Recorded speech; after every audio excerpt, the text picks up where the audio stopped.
선한가가 충만하신 하나님 아버지, 새날을 허락하시고 이 시간 이 자리에 우리를 불러주시니 너무나 감사드립니다.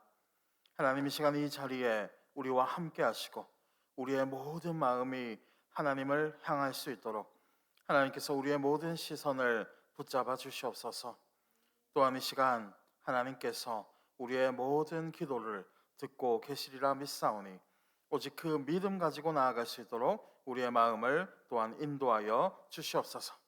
이 모든 말씀 믿사오며 우리를 구원하신 예수님 이름으로 간절히 기도드립니다. 오늘 우리가 함께 나눌 하나님의 말씀은 시편 132편에서 134편까지의 말씀입니다. 구약성경 900페이지에 있습니다. 시편 132편에서 134편까지의 말씀입니다. 우리 조금 길지만 제가 한 절, 여러분이 한 절, 마지막 절은 함께 봉독하겠습니다. 여호와여, 다윗을 위하여 그의 모든 겸손을 기억하소서.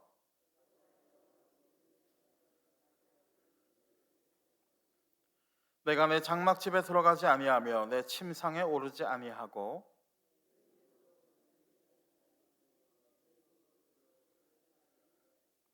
여호와의 초소 곧 야곱의 전능자의 성막을 발견하기까지 하리라 하였나이다.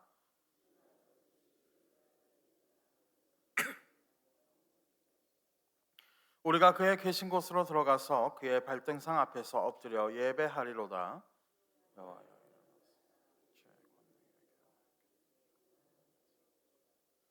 주의 제사장들은 의의 옷 입고 주의 성도들은 즐거이 외칠지어다.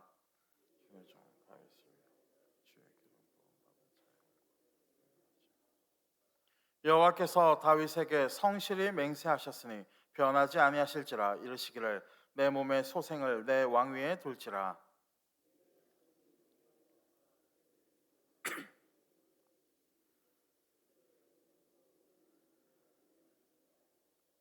여호와께서 시온을 택하시고 자기 거처를 삼고자 하여 이르시기를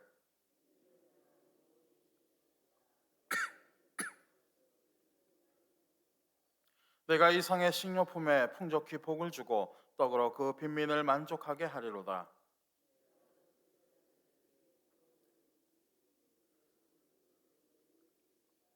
내가 거기서 다윗에게 뿔이 나게 할 것이라. 내가 내 기름 부음 받은 자를 위하여 등을 준비하였도다.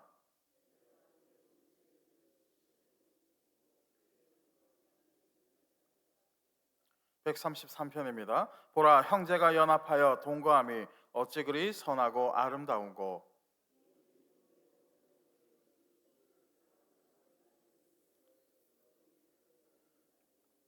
헐몬에 있으리 시온의 산들의 내림 같도다. 거기서 여호와께서 복을 명령하셨나니 곧 영생이로다. 여호와의 모든 종 성소를 향하여 너희 손을 들고 여호와를 송축하라. 천지를 지으신 여호와께서 시온에서 내게 복을 주실지어다. 아멘.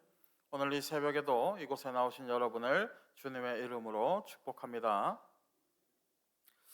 오늘 우리가 읽은 이 시편 132편은 기억해달라라는 말과 함께 시작하고 있습니다. 무엇을 기억해달라는 것입니까?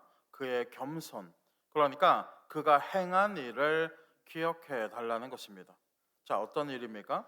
3절에 보면 장막집에 들어가지 않고 또 침상에도 오르지 않았다라고 말하고 있습니다. 뿐만 아니라 잠이 들지도 않았고 졸지도 않았다라는 것입니다. 마치 하나님께서 주무시지도 않고 졸지도 않으신다라는 이 표현을 따라하는 것 같이 지금 다윗이 그러한 간절한 모습으로 하나님 앞에서 행하고 있다라는 것입니다. 그렇다면 다윗은 왜 이토록 간절한 마음으로 행하고 있는 것입니까? 그것은 바로 하나님의 궤를 다시 찾기 위한 그의 간절함이 있었던 것입니다. 하나님의 궤는 곧 하나님의 임재하심을 상징합니다. 다시 말해 하나님께서 함께 하시는 것이 너무나도 우선적이고 또 절실한 그러한 마음이었기에 오늘 시인은 잠을 자지도 않고 또 졸지도 않으면서 하나님의 궤를 간절하게 찾았다는 것입니다.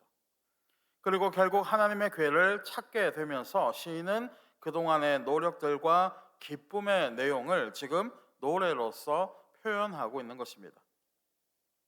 그리고 이어서 11절부터는 어떠한 내용이 등장하고 있습니까? 하나님께서 다윗을 위하여 행하신 일들에 대해서 나열하고 있습니다.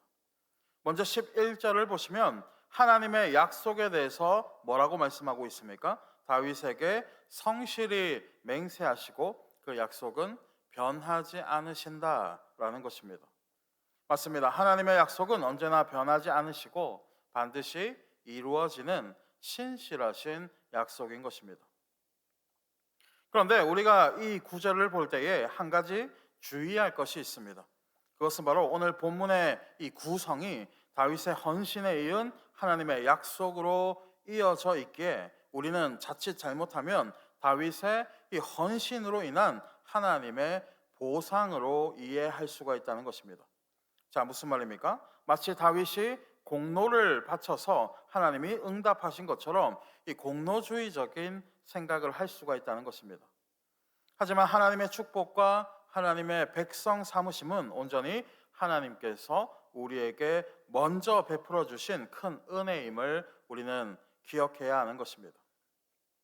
다시 말해 우리가 하나님을 사랑해서 하나님이 우리를 사랑하시는 것이 아닌 하나님께서 우리를 먼저 사랑하셨다는 사실을 우리는 언제나 기억해야 한다는 것입니다. 시인을 비롯한 모든 성도들은 하나님께서 베풀어 주신 은혜를 기억하면서 하나님을 찬양하기 시작하였습니다. 그리고 그의 영광을 노래하게 되었습니다. 그리고 이러한 하나님을 사랑하는 자들의 노래가 이어지면서 자연스럽게 장면은 시편 133편의 모습으로 넘어가게 되는 것입니다. 시편 133편 1절에서 3절입니다. 보라, 형제가 연합하여 동거함이 어찌 그리 선하고 아름다운고, 머리에 있는 보배로운 기름이 수염 곧 아론의 수염에 흘러서 그의 옷깃까지 내림 같고, 헐몬의 이슬이 시온의 산들에 내림 같도다. 거기서 여호와께서 복을 명령하셨나니 곧 영생이로다. 시편 133편은 보라라는 이 감탄사로 시작되고 있습니다.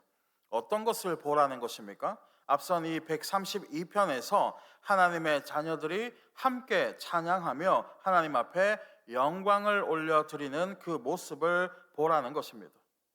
우리는 놀라운 것을 보거나 또 경이로운 것을 보면 어떻게 합니까? 와, 저것 봐 라고 말을 하게 됩니다.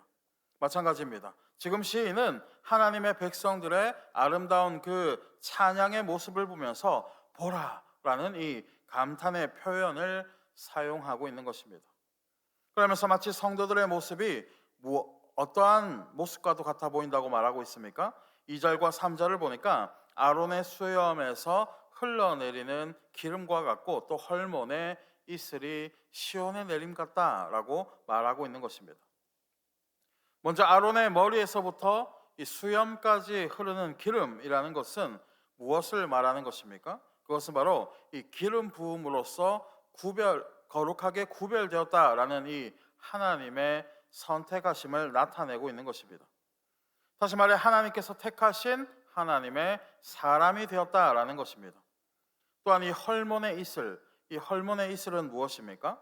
헐몬이라는 것은 우리가 잘 알고 있는 이 헤르몬 산을 뜻하는 것입니다. 아침이 되면 이 헤르몬 산에 이슬이 내려서 너무나도 아름다운 장면들이 보여졌기에 그는 이러한 자신이 알고 있는 가장 아름다운 풍경의 모습을 헐몬의 이슬이라는 이 표현으로서 그 장면을 묘사하고 있는 것입니다. 자, 그러니까 정리하자면 하나님께서 택하신 하나님의 백성들이 가장 아름다운 곳에서 하나님을 찬양하는 모습이 시인의 눈에는 그 어떠한 모습보다도 아름다워 보였다라는 것입니다. 그리고 자신도 이토록 아름답게 보여지는데 우리를 사랑하시는 하나님의 눈에는 어떻게 보이겠냐라는 것입니다. 사랑하는 성도 여러분, 부모가 자녀에게 바라는 가장 큰 행복은 무엇입니까? 자녀가 돈을 많이 벌고 세상적으로 성공하는 것입니까? 아니면 높은 자리에 오르고 세상에서 이름을 떨치는 것입니까? 그렇지 않습니다. 부모가 자녀에게 원하는 가장 큰 행복은 형제간의 우애가 깊고 또 서로를 사랑하며 행복하게 살아가는 그러한 모습인 것입니다. 그리고 부모는 이러한 자식들의 모습을 지켜보는 것이 그 어떠한 무엇보다도 가장 기쁜 일이 되어진다는 것입니다. 마찬가지입니다. 하나님께서 우리를 향하신 그 사랑은 인간의 사랑과는 비교도 될 수 없는 아주 크고 놀라운 사랑인 것입니다. 그런데 그러한 하나님의 사랑으로서 하나님께서는 우리에게 무엇을 주셨다고 말씀하고 있습니까? 3절에 보니까 여호와께서 복을 명령하셨다라고 말씀하고 있습니다. 그리고 여기에서 사용된 명령하셨다라는 것은 히브리어 원어로 강하게 주셨다라는 것입니다. 그리고 강하게 주셨다라는 것은 너무나도 받을 자격이 있다라는 뜻입니다. 무엇을 강하게 주시고 또 무엇을 받을 자격이 있다는 것입니까? 3절 하반절에 보니까 영생이라는 복을 주셨다는 것입니다. 다시 말해 하나님의 나라에서도 이러한 아름다움을 간직할 수 있는 영원한 생명을 우리에게 허락하셨다는 것입니다. 사랑하는 성도 여러분, 인간이 창조된 가장 먼저의 이유는 무엇입니까? 그것은 바로 하나님을 기쁘시게 해드리는 것입니다. 그런데 하나님께서는 무엇을 가장 기뻐하십니까? 바로 하나님의 자녀들이 주님 안에서 함께 연합하며 함께 예배드리고 찬양하는 모습을 가장 기뻐하신다는 사실을 우리는 항상 기억해야 하는 것입니다. 자, 이제 말씀을 맺겠습니다. 다윗은 하나님의 기쁨이 되기 위한 일들을 찾게 되었습니다. 그리고 하나님을 기쁘시게 하는 일이 곧 하나님의 궤를 찾아내는 것이라고 생각했습니다. 그리고 그는 간절한 마음으로 결국 하나님의 궤를 찾아오게 되었던 것입니다. 그리고 하나님의 궤를 찾아낸 그 기쁨으로 말미암아 그는 하나님의 백성들과 함께 찬양을 올려드리는 이 찬양의 제사를 하나님께 드렸던 것입니다. 하지만 그는 그러한 찬양 속에서 큰 깨달음을 하나 알게 되었습니다. 어떤 깨달음입니까? 하나님이 진정으로 기뻐하시는 것은 어떠한 큰 일을 행하는 것도 아니요 또 어떠한 헌신도 아니라는 것입니다. 그렇다면 무엇이 하나님에게 가장 큰 기쁨입니까? 하나님의 백성들이 함께 유하며 서로 연합하고 하나님 안에서 함께 찬양하는 것임을 다윗은 깨닫게 되었던 것입니다. 마치 자신이 양을 칠 때에 양이 자유롭게 뛰어노는 그 모습을 보며 자신이 기뻐했던 것처럼 하나님의 백성들이 하나님 안에서 자유롭게 예배하고 찬양할 때에 그것을 하나님께서 기뻐하신다라는 이 사실을 다윗이 깨닫게 되었다는 것입니다. 그리고 그 깨달음으로 인해서 다윗은 이렇게 고백하게 되는 것입니다. 마지막으로 시편 134편입니다. 보라, 밤에 여호와의 성전에 서 있는 여호와의 모든 종들아, 여호와를 송축하라. 성소를 향하여 너희 손을 들고 여호와를 송축하라. 천지를 지으신 여호와께서 시온에서 내게 복을 주실지어다. 다윗은 여호와의 성전에 있는 모든 이들에게 하나님을 송축하자며 그들에게 권면하면서 오늘 본문은 끝이 나게 되는 것입니다. 사랑하는 성도 여러분, 우리는 하나님의 기쁨이 되기 위해서 혹여나 헛된 것을 찾아 헤매고 있었던 것은 아닌지 우리의 삶을 돌아보아야 하는 것입니다. 하나님께서 가장 기뻐하시는 것은 무엇입니까? 그것은 바로 하나님의 성전에서 하나님 앞에 함께 예배하며 함께 찬양하는 것입니다.